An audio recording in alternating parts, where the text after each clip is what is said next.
तो परमात्मा ने क्या बताया है कि जैसे आप जी आम का पौधा लगाना चाहते हो, नर्सरी से पौधा लाए, उसको प्रॉपर, उसके बीजने का प्रॉपर तरीका कैसा है कि जड़ को, मूल को गड्ढा खोद के मिट्टी में जड़ को दबाएंगे, फिर जड़ की सिंचाई करेंगे, पूजा करेंगे, जल डालेंगे, खाद डालेंगे, फिर वो पौधा धीरे धीरे पेड़ बन जाएगा।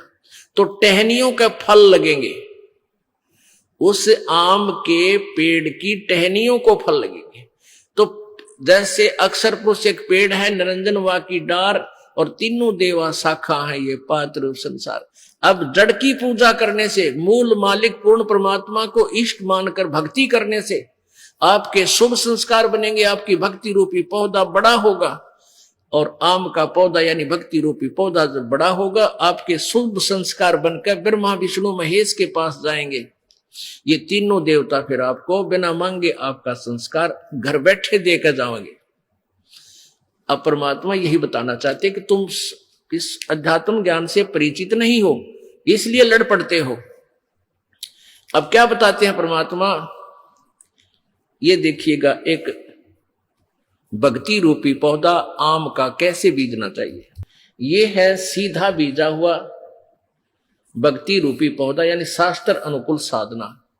अक्षर पुरुष एक पेड़, ये है मूल मालिक, ये तो पूर्ण परमात्मा है जो जड़ है।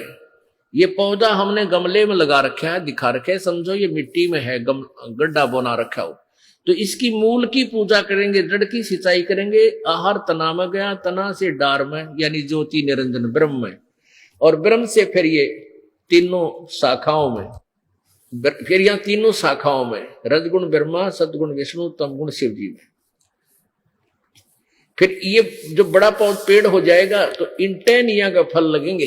ब्रह्मा विष्णु महेश ही आपको आपका वर्क डन देंगे, किया हुआ कर्म यही देंगे और कोई नहीं देगा। ये हमारे एक अभिन्न अंग है, इस संसार रूपी वृक्ष के एक अभिन्न अंग है।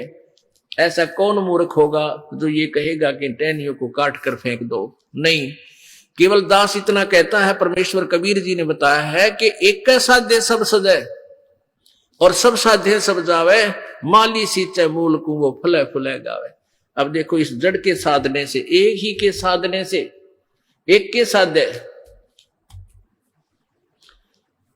एक के साध्य, एक के साध्य सब सदै और सब साध्य सब जावे। हम उल्टी भक्ति कर रहे हैं, शास्त्र विरुद्ध साधना करें। हमने क्या किया है, ब्रह्मा विष्णु महेश की पूजा शुरू कर दी इष्ट मान के, यानी उस पौधे को हमने टहनियों की तरफ से जमीन में गाड़ कर पानी डालने लगे, सिंचाई करने लगे। ये रॉन्ग प्रोसीजर है, ये प्रॉपर वे नहीं है। तो परमात्मा ने ये बताया है कि एक के साथ है, ये सब सद है और सब साधे सब जावे। भक्ति रूपी पौधा आपका नष्ट हो जाएगा। गीता जी अध्याय नंबर 16 के श्लोक नंबर 23 में कहा कि शास्त्र विधि को त्याग कर जो मनमाना आचरण करते हैं, मनमानी पूजा करते हैं, साधनाएं करते हैं, उनको न तो कोई सुख होता है, न उनकी कोई सिद्धि प्राप्त होती है, और न ही उनकी गति होती है। यूजलेस, व्यर्थ। और यही परमात्मा बता रहे हैं कि एक के साध्य सब सदै, एक के साध्य सब सदै और सब साध्य सब जावे, माली सींचे मूल को फले फुले गाए। गाय माने नु कति डट के फले फूलेगा, सच्चाई ठीक करो। ऐसे भक्ति रूपी पौधा आप बोगे, मूल मालिक कबीर परमेश्वर को इष्ट मानकर पूजा करोगे, साधना करोगे, तो आपके यहां रहते हुए भी जो आपको सुख चाहिए, आपको यहां रहते जो आवश्यक वस्तुएं चाहिए, तो आपका इतना संस्कार परमात्मा ब्रह्मा विष्णु महेश के पास भेज देगा आपके अकाउंट में।